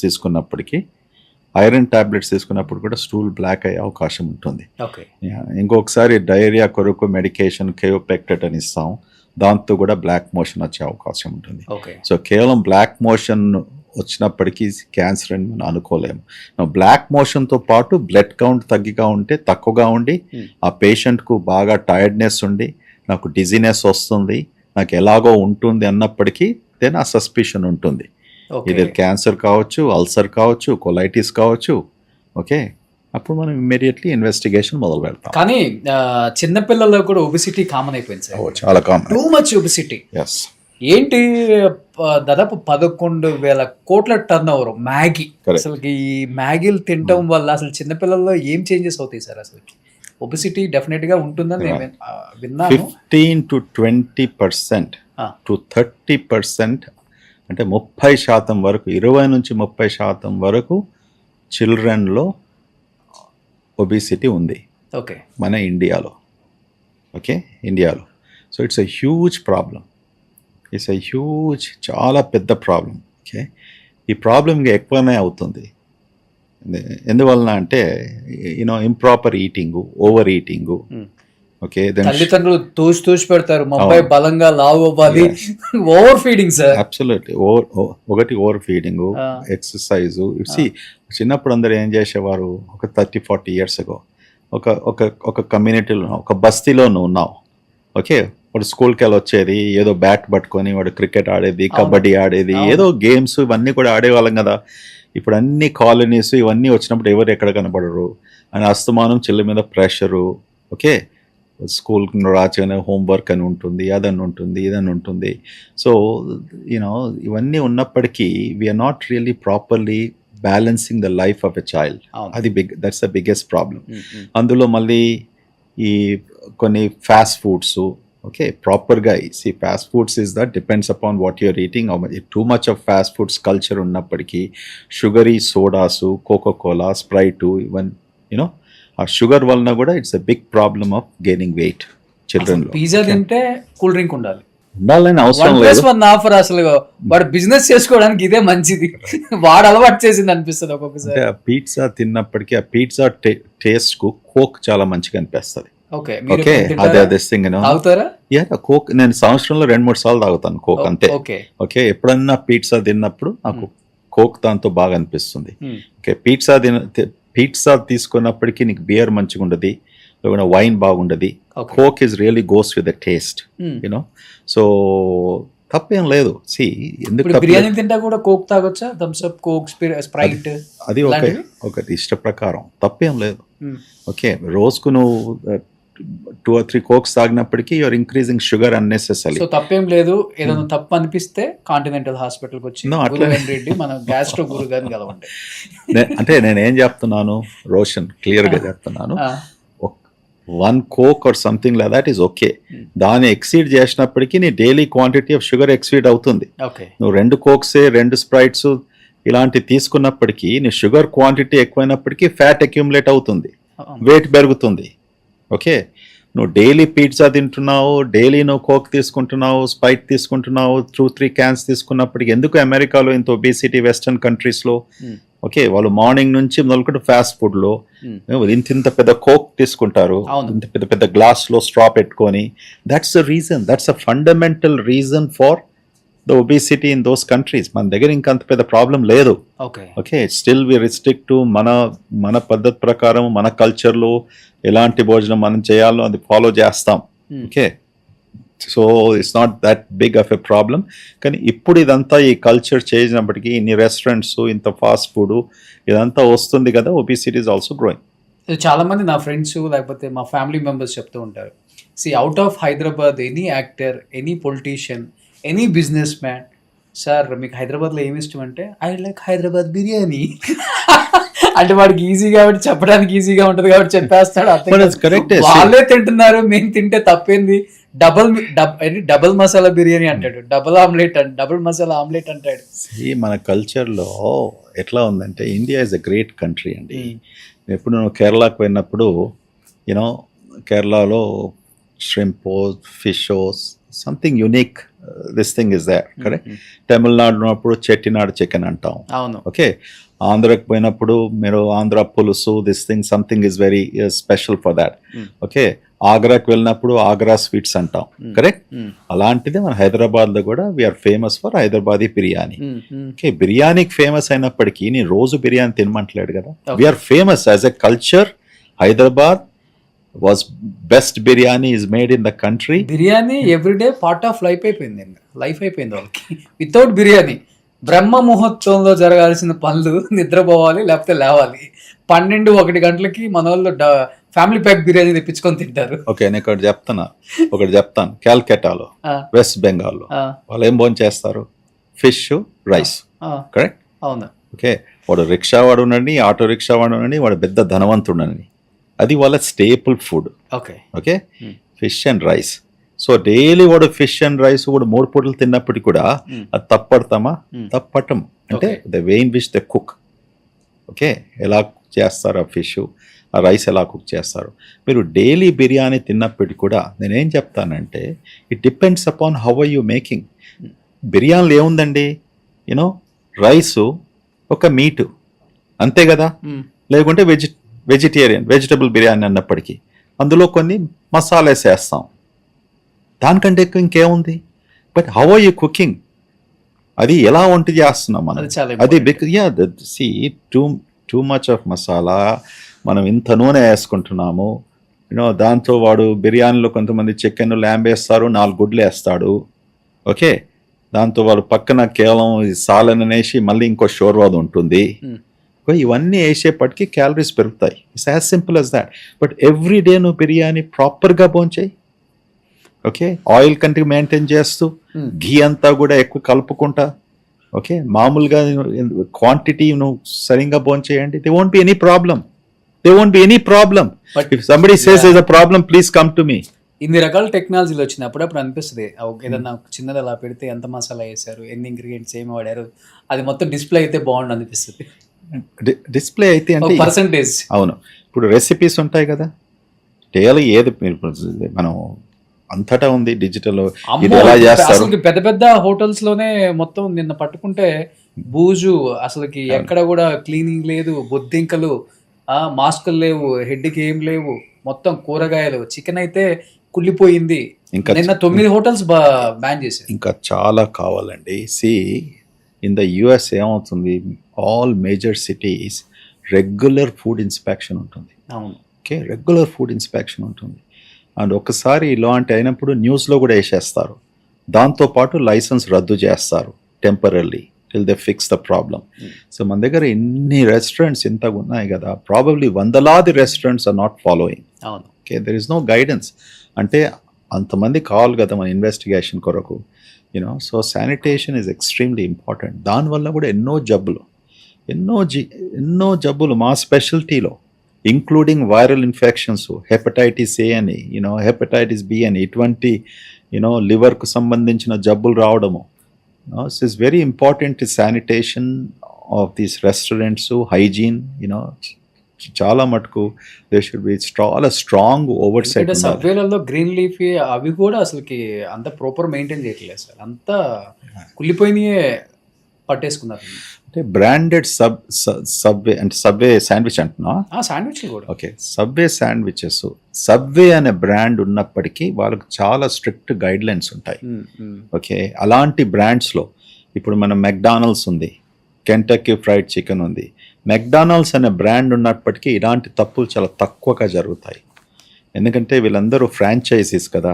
అవును, ఈ ఫ్రాంచైజ్ వాళ్ళకి బాగా స్ట్రిక్ట్గా ఓవర్ సైట్ ఉంటుంది. ఎస్పెషలీ వెస్టర్న్ కంపెనీస్ను ఒప్పుకోవాలండి. See America has made very big in food industry. వాళ్ళు ప్రపంచానికి ఏమమ్మారు, okay, apart from missiles, aeroplanes, this thing, food అమ్మారు. ఓకే, దట్స్ దేర్ ప్రఖ్యాత వాళ్ళది, how they dominated this thing. ఇదంతా oversight, systems, long distance monitoring, food quality, preservation, refrigeration. మన దేశానికి వచ్చినప్పుడు కూడా ఇందులో ఏం కాంప్రమైజ్ చేయలేదు. ఓకే, మన దగ్గర రెఫ్రిజిరేషన్ సీరియస్గా లేకపోయినప్పుడు కూడా వాళ్ళు ఎప్పుడైతే 20 years బ్యాక్ ఇక్కడ ఓపెన్ చేశారో they followed that, they invested in that. Okay, yeah. So అలాంటి ఇంటర్నేషనల్ కంపెనీస్, ఎందుకంటే ఒక మెక్డానల్డ్స్ తప్పు జరిగితే ఏమవుతుంది, మొత్తం వరల్డ్ అంతా కూడా దే ఆర్ అఫ్రేడ్, కరెక్ట్, వాళ్ళ బ్రాండ్ జరిగిపోతుంది. That's what we need to bring it. అవును, ఎస్. సో అమెరికా వాళ్ళు మనకి ఫుడ్ అమ్మారు, నేను ఇప్పుడు మీకు కొంత ఫుడ్ అమ్ముదామని తీసుకొచ్చేసాను. నాకు ఆకలి అవుతుందండి. ఆకలి అవుతుందా? మీరు తొందరగా వస్తున్నాడు, ఏదో అన్నం పెడతా, అలిచొస్తే ఆయిల్ పెడతా, నీకేమో మిరపకాయలు పెడతా, చిన్నోడా. ఏంటంటే ఇది గ్రాండ్ రౌండ్స్ కి వచ్చేసి నేను సాలెడ్ సాలెడ్ తీసుకుంటాను, మీరు వచ్చేసారు. మాది గుంటూరు కదా, ఇది గుంటూరు నుంచి తీసుకొచ్చిన మిర్చి. నాకు చాలా ఇష్టం అండి అది. అసలు మీకు తినక ముందే ముక్కలమ్మడి వచ్చేస్తుందంటే తిన్న తర్వాత నాకు ప్రాబ్లం, అది రెడ్ చిల్లీతో స్నీజింగ్ వస్తుంది, ఘాటు. ఓకే, అదొకటి, ఘాట్ తప్ప ఇంకేం ప్రాబ్లం లేదు. కమాండ్ రెడీ గారు, ఇట్స్ వండర్ఫుల్. సార్ ఎన్ని తినగలరు మీరు దాంట్లో? ఇది ఇప్పుడే కాదు, దీంతో మనం ఏదన్నా అన్నము చారు ఏదైనా కూరగాయ ఉన్నప్పటికీ దాంతో నములుతో బాగుంటుంది. అవునా? ఓకే, ఇలాంటి రాగా తినమన్నట్టు నోరంతా మంట పెట్టుకొని ఏం మీరు చేస్తారు? మొదలే ఎర్రగా ఉన్నారు సార్. ఎర్రగా ఉన్నానా తెల్లగా ఉన్నానా? ఎర్రగా. ఇప్పుడు తెల్లగా ఉన్నారు, అది తింటే ఎర్రగా వస్తారేమో. ఇది కొద్దిగా వై డోంట్ యూ ట్రై? ఇది కొద్దిగా వేపిచ్చేసి ఏంచి ఇచ్చేసి నాకు ఇస్తే ఓకే. నేను ఏం చెప్తున్నా, కొంచెం సద్దన్నం పెట్టి పెరుగన్నం, సద్దనము పెరుగన్నము ఉప్మాలో ఓకే ఎన్నో మన వంటల్లో మనము మిర్చి వేసుకోవచ్చు. ఓకే, మిర్చి ఈజ్ వెరీ గుడ్ అండి. It's proven research. చాలా మంది అల్సర్స్ వచ్చేస్తాయి ఎక్కువ తింటే అది అంటారు కదా. There is no relationship to spicy food and causing ulcers. Okay, మూఢనమ్మకం అది. అది ఎప్పటి నుంచో మనం అనుకుంటూ వస్తున్నారు. అండ్ మంట కడుపులో మంట ఉన్నప్పుడు ఇటువంటి దాంట్లో దెర్ ఇస్ నో కారిలేషన్. ఒకవేళ నీకు మంట అనిపించి భోజనం చేసినప్పటికీ మంట అని మీకు ఉంటే అవాయిడ్ చేయండి. But there is no relationship eating this red chillies తిన్నప్పటికీ మీకు కడుపులో అల్సర్స్ వస్తాయని. ఓకే, రెడ్ చిల్లీస్ నేను ఎందుకు అడ్వకేట్ చేస్తున్నాను, ఎందుకంటే బ్రహ్మాండమైన రీసెర్చ్తో proven beyond doubt. Okay, daily consumption of 3 to 4, 5 red chillies తీసుకున్నప్పటికీ నీకు క్యాన్సర్ రా కాదు, you basically cook it. So many varieties లో రెడ్ చిల్లీస్ వేసుకోవచ్చు. కానీ మన దగ్గర ఎంత అవకాశం ఉందో రెడ్ చిల్లీస్ తినడానికి వెస్టర్న్ డైట్స్ లో లేదు. చైనీస్ ఫుడ్ లో ఉంది మళ్ళీ. ప్రతి చైనీస్ ఫుడ్ లో యూనో బ్రహ్మాండంగా అసలు రెడ్ చిల్లీ అనేది కూడా మనం we don't like it. So red chillies benefit is anti cancer, అది మంచి యాంటీ ఆక్సిడెంట్ అన్నప్పటికీ మీ కడుపులో ఉన్న ఆల్ టాక్సిన్స్ అన్ని క్లీన్ చేయడము, యూనో. యా, అండ్ లాంజివిటీ అని కూడా చెప్పారు, you know, by at least 5 to 7 years. So ఇవన్నీ దాన్ని యూనో యూజెస్ ఉన్నప్పటికీ దాని ఖర్చు ఏం లేదు. యాంటీ ఏజింగ్ కూడా, యాంటీ ఏజింగ్ అంటే యాంటీ ఏజింగ్ కాదు, లాంజివిటీ అని చెప్పారు. యాంటీ ఏజింగ్ కూడా ఉండొచ్చు. యాంటీ ఏజింగ్ బాగా తింటట్టుంది. అందుకడికే ఎంత నీ వయసు? 18 ఏళ్ళ? ఎన్ని తింటావు రోజు? చెప్పండి. 6 or 7? You look like 18-20-year-old kid. మీరు 40-45 లాగా ఉన్నారు. నేను 30. నాకన్నా ఒక 10 years. అదే నేను 8 తింటాను, అందుకని మీరు 4 తింటున్నారు కదా. అంతే. ట్రై చేద్దాం ఒకసారి. ట్రై చేస్తా. Yeah please. ఏముంది, నా దగ్గర కాఫీ ఉంది. అమ్మా బా, ఎంత బాగుందో స్మెల్.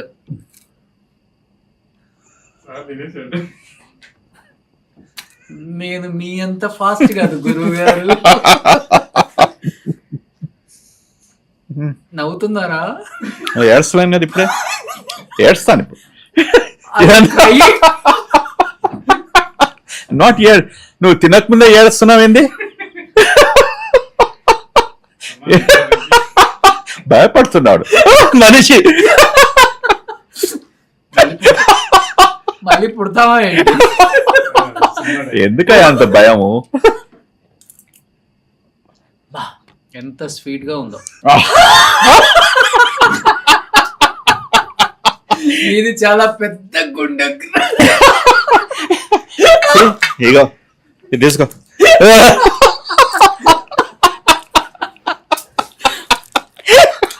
సో నేను మీకోసం ఇంకోటి కూడా పట్టుకొచ్చాను ఇవాళ. ఏం పట్టుకొచ్చావు? ఓ యా, ఏదో చూస్తున్నాను. ఇది ఏంది, బర్గరా? సో ఇది తింటూ కోక్ తాగాలి మనం. ఓకే, కూర్చొని బోర్ కొడుతుంది. మీ ఆఫీస్ చూపించు కదా. చూపిస్తా. ఎలా ఉండ ఎలా సార్, మీకు ఆకలి అవుతుందని చెప్పారు కదా. సో అన్నం పెట్టి అది బాగా ప్రాపర్లీ ఫ్రీజ్ చేసి ఇక్కడ ఎంతసేపు బయట ఉండయ్యా? 8 గంటలు అయితే నేను ఉంటున్నాను. అవునా? Yes, you know. సో ఇది తెచ్చి 20 minutes అయింది సార్. అంతే. ఇది vegetarian burger. Vegetarian burger. Chicken కూడా ఉంది. If you want chicken. No, it's very good. Bumper offer మీకు. ఇట్స్ వెరీ గుడ్ అండి. It's good for lunch, good for dinner, good for snacking. Okay. See, the problem is, this is the problem. Butter. No. Bread. Yeah. So ఇంత ముందు protein food తినాలి బాగా అని చెప్తారు, తర్వాత ఏంటి బటర్ అంటున్నారు. బ్రెడ్ నేను ఏమంటున్నా అంటే అది కూడా తినాలి. బ్రెడ్ తినడం మంచిది కాదంటలేను, ఎన్ని తింటున్నావు. ఓకే, ఇప్పుడు eating this sandwich, okay, this will give you about 700 to 800 calories. Okay, okay, అది లోపలికి వెళ్ళామంటే మరి ఒక 90 minutes వర్కౌట్. ఎస్పెషల్లీ ఇందులో మీట్ ఉండేసి అంటే 70, వెజిటేరియన్ అయితే ప్రాబ్లీ 400 to 500 calories ఉంటుంది. దాంతో మీరు కోక్ తీసుకున్నారు, ఓకే, దానికి ఒక 100 calories అలా ఉంటుంది. సో ఇలా తీసుకున్నప్పటికీ దీంతో స్టాప్ చేయకుండా if you are eating something more, french fries usually అమెరికాలో ఏం చేస్తారు ఉన్నప్పుడు ఇంత పెద్ద బాక్స్ ఆఫ్ ఫ్రెంచ్ ఫ్రైస్, మా ఫ్రెంచ్ ఫ్రైస్ మళ్ళీ 200, 300, 400 calories. అంటే మీరు ఒక్క మీల్కు 1000 calories వేసేస్తారు. మీకు కావాల్సింది దినంలో సెడెంటరీ లైఫ్ స్టైల్కు అంటే మీలాంటి వర్క్ సుమారుగా 1800 calories డైట్ ఉంటే సరిపోతుంది. ఓకే, మళ్ళీ దాంతో మీరు బ్రేక్ఫాస్ట్ చేస్తారు, లంచ్ చేస్తారు, డిన్నర్ చేసుకుంటారు. చేసుకున్నప్పటికీ మళ్ళీ అదొక 1500 calories వేసుకుంటున్నారు. సో మొత్తం కలిపేసి ఎంత అయిపోయింది? 2500. సో మీకు ఎక్సెస్ క్యాలరీస్ ఎంత? 700. ఓకే, 700 calories 3500, 3500 అయితే ఒక పౌండ్ ఎక్కువ అవుతుంది. జస్ట్ ఇమాజిన్ దిస్ వెయిట్ ఎందుకు అవుతుంది. Yeah, that's the reason why. So this is the very healthy thing. But only thing refined bread. Okay, refined products can sometimes cause bloating, కొంతమందికి you know burping, అస్తమానము refined things తిన్నప్పటికి కూడా it's not good అని చెప్తాం. అందుకొరకే wheat bread అంటాము. ఇప్పుడు మన దగ్గర మిల్లెట్స్ తయారు చేసిన వస్తువులు అంటాము. ఇవన్నీ కూడా it will have some extra fibre which is good for the gut bacteria. అంతే, that's all there to it. Otherwise there is nothing wrong with it. This is the full meal. మనం ఏమనుకుంటాము, రేవిడ్ ఏంది ఎప్పుడు బ్రెడ్ తింటున్నాడు, bun తింటున్నాడు, McDonald's తింటున్నాడు, burger తింటున్నాడు అనుకుంటాం, తప్పు అనుకుంటాం. That is completely wrong. ఇప్పుడు ఎందుకు ఎక్కువ ఫైబర్ యూజ్ చేస్తున్నారు సార్ ప్రతి డాక్టర్ కూడా? బిఫోర్ ప్రోటీన్ ఎక్కువ, ఫైబర్ కూడా ఎక్కువ వాడుతున్నారు. yes fiber is very good for gut health. The best. If you are a vegetarian, okay, it's the best diet. Okay, meat, protein, మనం eat moderately, once or twice a week. కానీ వెజిటేరియన్స్లో కూడా వాళ్ళ diet చూస్తే నేను ప్రతిరోజు patients చూసినప్పుడు కూడా there is not enough fiber. Okay, మనం ఏదో కూరగాయ చేసుకుంటాము, దాన్ని బాగా వంట చేసేటప్పుడు బాగా మెత్తగా చేస్తాము. ఓకే, దానిలో ఏదో షోర్వాలాగా చేసుకుంటాము. The fibre is gone. అది ఫుడ్ మీద ఫోకస్ చేసి ఏ వెజిటబుల్స్ ఎలా కుక్ చేస్తే ఆప్టిమైజ్ ఫైబర్ మనం చేసుకోగలుగుతాము, అటువంటి డైట్ ఈజ్ గుడ్. సో కేవలం నేను వెజిటేరియనే సార్, నేను ఏం తిన్నాను, ఏం భోంచేయనండి, don't equate vegetarianism to high fibre. It is wrong.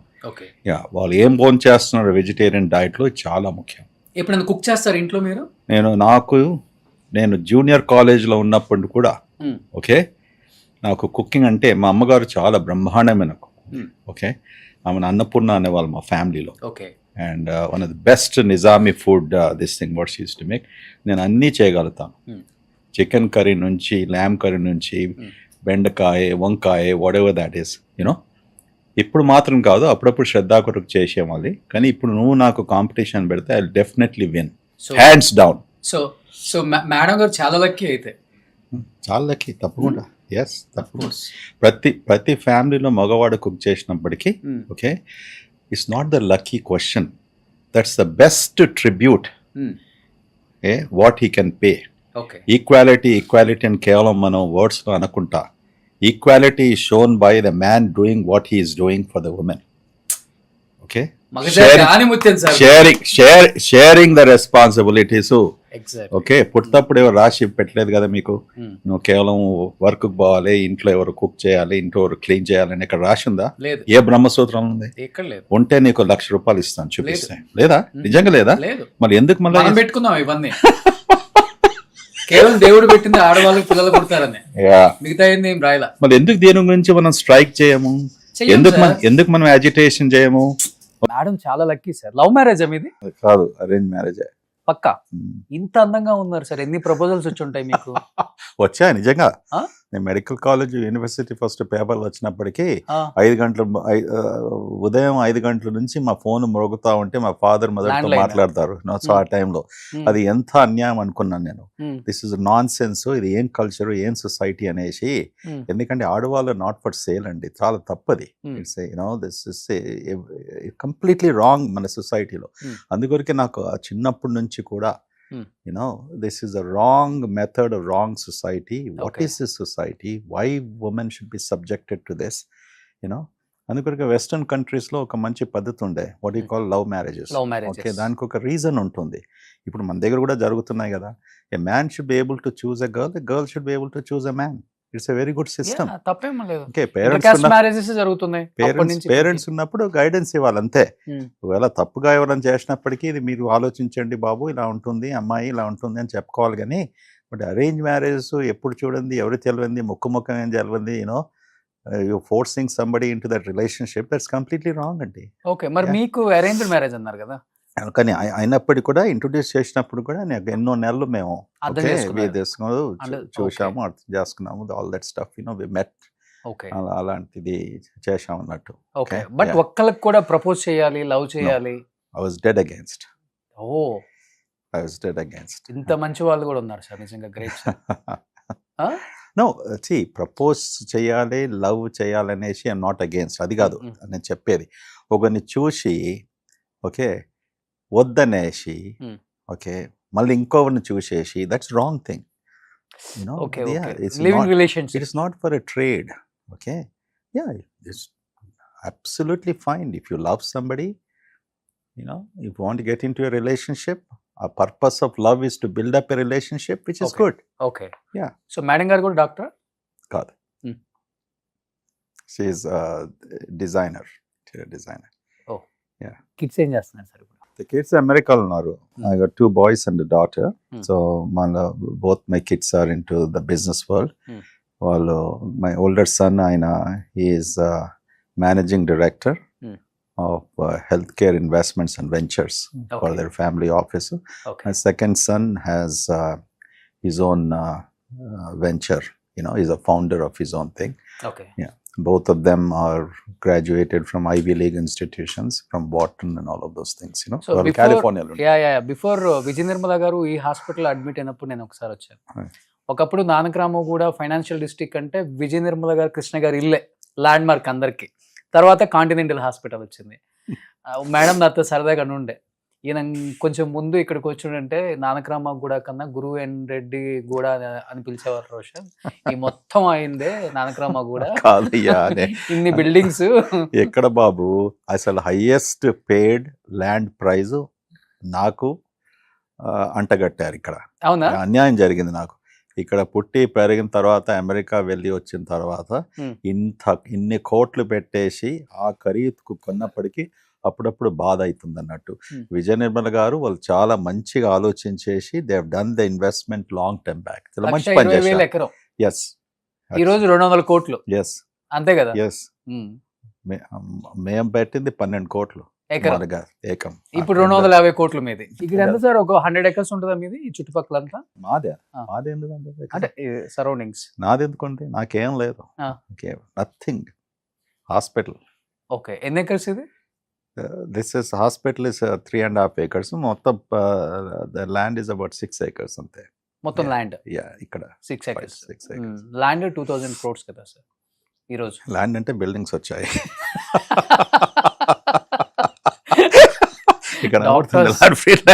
Very smart. నేను స్మార్ట్ కని రాలేదయ్యా, అసలు నేను పిచ్చోని. మీలాంటి మీరు అన్నప్పుడు ల్యాండ్ లో పెట్టేది ఉంటే ఇదంతా ఎందుకు డిఫికల్టీ నాకు, మంచి రియల్ ఎస్టేట్ చేసుకుంటే ఎప్పుడో రిటైర్డ్. బట్ ఆ ఉద్దేశం కాదు. Life is a purpose. ఇలాంటి వాడు 11 ఏళ్ళ నుంచి పని చేస్తున్నావు అన్నావు, ఇప్పుడు మాటలు చెప్పావు కదా. సో నీకు ప్యాషన్ గా ఉన్నప్పుడు యూఆర్ వెరీ ప్యాషనేట్. ఎంతో మంది నీకు వేరే ఆఫర్స్ ఇచ్చినా కూడా ఒక ఇన్స్టిట్యూషన్స్ వెళ్ళేదని ఇంతకుముందు మనం అనుకున్నాం. Okay, this is all driven by commitment, honesty, integrity, purpose, life. అవే ఈ లక్షణాలు ఉన్నవాడే ముందుకు వెళ్తాడు, హ్యాపీగా ఉంటాడు. సో నేను nothing, you don't have anything else on my name, you can check it. ఎంత టెంప్టేషన్ ఉన్నప్పటికీ కూడా నేను రియల్ ఎస్టేట్ కొరకు రాలేదు, ఇంకే బిజినెస్ కొరకు రాలేదు, Hmm. మీ స్టూడియో కూడా పెట్టను, Hmm. యూనో. క్యాన్సిల్. లేదు, స్టూడియో ఎందుకు కొరకుంది, స్టూడియో ఎందుకు కొరకుంది అనేసి మా ఇంటర్వ్యూస్ కొరకు ఉన్నది. ఓకే. కానీ స్టూడియో ఒక బిజినెస్ లాగా పెట్టాలి లేదు కదా అయ్యా, మేము ఎక్కడ చేస్తాం ఆ బిజినెస్. ఏంటి మీ హాబీస్ ఏంటి అసలుకి? మీ హాబీస్ ఏంటి అసలుకి? అసలు చెప్పాలంటే టైం లేదు ఇప్పుడు. చెప్పాలంటే నా hobbies, I love meeting people. Okay. Okay, same నాకున్న ఫస్ట్ క్వాలిటీ అంతే. నీకు first quality, great, wonderful, there you go. I like good company and I love to read. Okay. I love to listen to good music. Then in terms of sports, I love to exercise. Okay. I do gymming. And songs చాలా బాగా పాడతారని విన్నా. ఓ నేనా? Yeah, చాలా బాగా పాడతాను actually. ఒక్క song ఎత్తుకోండి sir. ఎందుకు పోవాలనుకుంటున్నావా? చెప్పరాదు, పోవాలనుకుంటే అంత బాధ ఎందుకు పెడుతున్నావు? 2 lines మీకు నచ్చింది, మీరు అప్పుడప్పుడు హమ్ చేసుకుంటారు కదా. చిటపట చెనుకులు రాలుతూ ఉంటే. సెకండ్ లైన్ గుర్తుందా మీకు? నువ్వు చెప్తే గుర్తొస్తుంది. చిలికాడే సరసనగుంటే నీ వాయిస్ ఎంత బాగుంది, ట్రై చేసావు ఎప్పుడన్నా? అంటే నేను అందరు సింగర్స్ తో ఇంటర్వ్యూలు చేశాను కాబట్టి ఏదో వచ్చి పడింది. ఇంకా చాలా బాత్రూమ్ సాంగ్స్ లైన్స్ ఉన్నాయి కానీ ఇప్పుడు ఎందుకు, అది వేరే పాడ్కాస్ట్. ఇప్పుడు సినిమాలు చూస్తుంటారా? ఇప్పుడు సినిమాలు only good films. Okay. Recent గా ఏ మూవీ చూసారు? The last movie was Dhurandhar. That was my last movie. పెద్ద చూడలేదు, బట్ ఇది పాడ్కాస్ట్ మన యూట్యూబ్ లో I have seen some segments అనేసి చూస్తాను. అది when it comes to OTT platform I will see it. మళ్ళీ పుడతామే ఏంటి? That's a dialogue. So full friendship చేసేద్దాం ఈ జన్మలో. బాగా యాక్టింగ్ చేశాడండి. నాకు ఆ సాంగ్ మీద నేను మూవ్స్ చేస్తుంటున్నా ఇప్పుడు జిమ్ లో. Okay, so very soon I think I can get all the moves. రై రే రారా అదా? దాని మీద జిమ్ చేస్తుంటా. సో అలా రై రే రారా అలా ముందుకెళ్ళిపోయి వెనక్కి. అది కాదు, not that song, that title song ఉంది కదా, అది వాట్స్ దట్, చిక్రీ. Oh I can move my hips, I can move my legs. So ఎట్లా ఆఫీస్ వద్దాం అనుకుంటున్నాం ఇప్పుడు చిక్రీ సాగ్ బయట వేస్తాం అనమాట. సార్ ఒకసారి మీకు వచ్చిన అంటే చాలా ఫోటోగ్రాఫ్స్ చూసాను నేను. ఎప్పుడు స్టార్ట్ చేసిన కాంటినెంటల్ ఫోటోస్, మీ లైఫ్ అంతా కూడా ఇక్కడే ఉంది కాబట్టి మీ ఇంట్లో, మీ ఆఫీస్ లో ఒకసారి చూద్దాం. ఇల్లే అయ్యా, ఇక్కడ ఒకసారి చూద్దాం ప్లీజ్. ప్లీజ్ వెళ్దాం.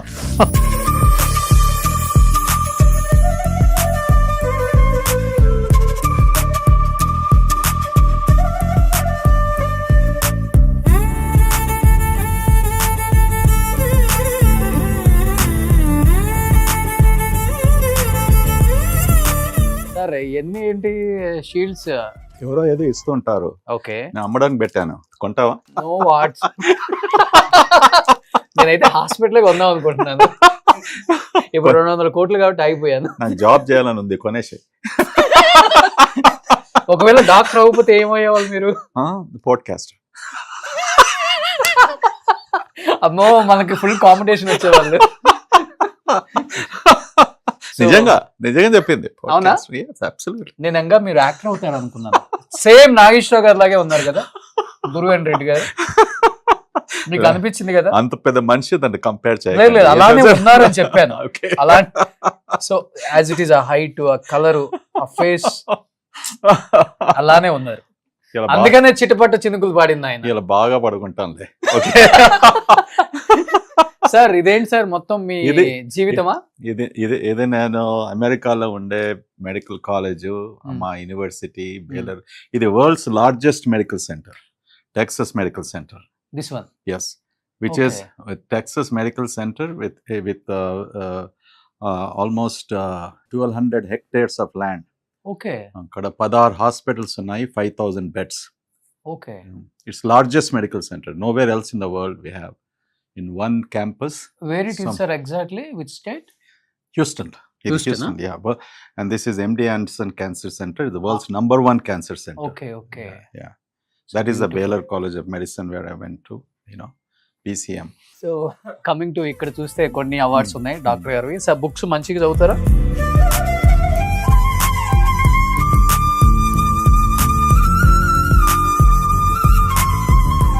ఇది కొన్ని ఇవ్వలేను ఎందుకంటే నా ఫోటో ఉంది అక్కడ. ఎక్కడ? కొన్ని దాంట్లో ఫోటో ఉంది, మీకు ఇవ్వాలంటే కూడా. సో ఇది ఒకటి తీసేసి రెడ్డి ఒకటి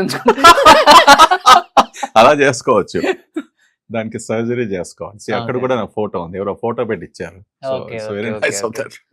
సో సెటస్కోప్ కూడా చాలా బాగుంది సార్. సెటస్కోప్ కూడా బాగుంది, వెండిది అనుకుంటా, ఇది సిల్వర్. ఓకే, ఇలాంటివి కూడా గిఫ్ట్ ఇస్తున్నారు చూడండి, చాలా బాగుంది, ఇది బ్యూటిఫుల్ గా ఉంది. నేను ఒకటి చెప్తాను కొంతమందికి, నాకు మెడికల్ కాలేజీలో ఉన్నప్పుడు కొన్ని గోల్డ్ మెడల్స్ వచ్చాయి, నాకేం ఏం జాబ్ లేకుంటే అది అమ్ముకుంటాను అనేసి. సో ఐ గ్యారంటీ కొద్ది సెక్యూరిటీ ఉంది. ఎన్ని వచ్చినాయి తర్వాత చెప్తాను, enough to leave for few months. ఇప్పుడైతే మంచి రేట్ వస్తుంది సార్. అవును, అదే ఇప్పుడు జరిగింది కదా, అందుకనే పెట్టుకుంటున్నాను ఫర్ రెయినీ డే అంటాం కదా. So you never know how close you are. Correct, yeah, never give up. ఆయన అస్సలు మాట్లాడే ప్రసక్తి లేదు. సో ఇది సార్ ఛాంబర్ అన్నమాట.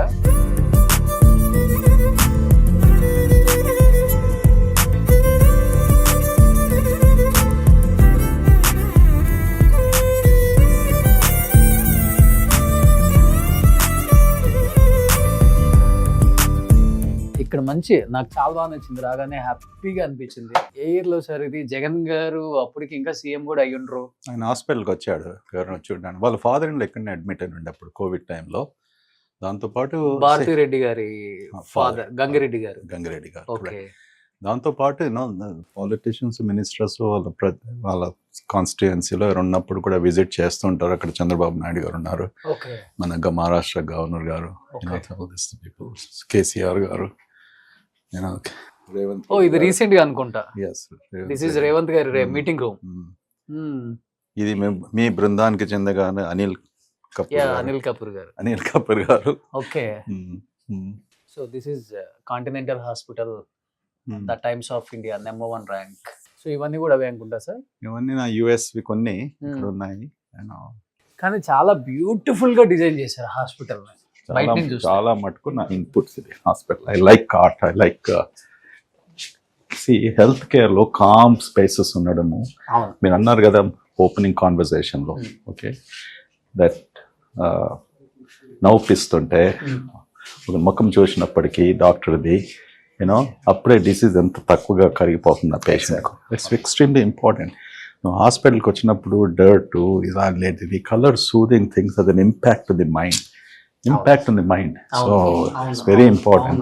మీరు చూసిన పేషెంట్స్లలో 10 years, 11 years, 12 years వాళ్ళకి ఫ్యాటీ లివర్ వచ్చింది అన్న ఇష్యూస్ వచ్చిందా?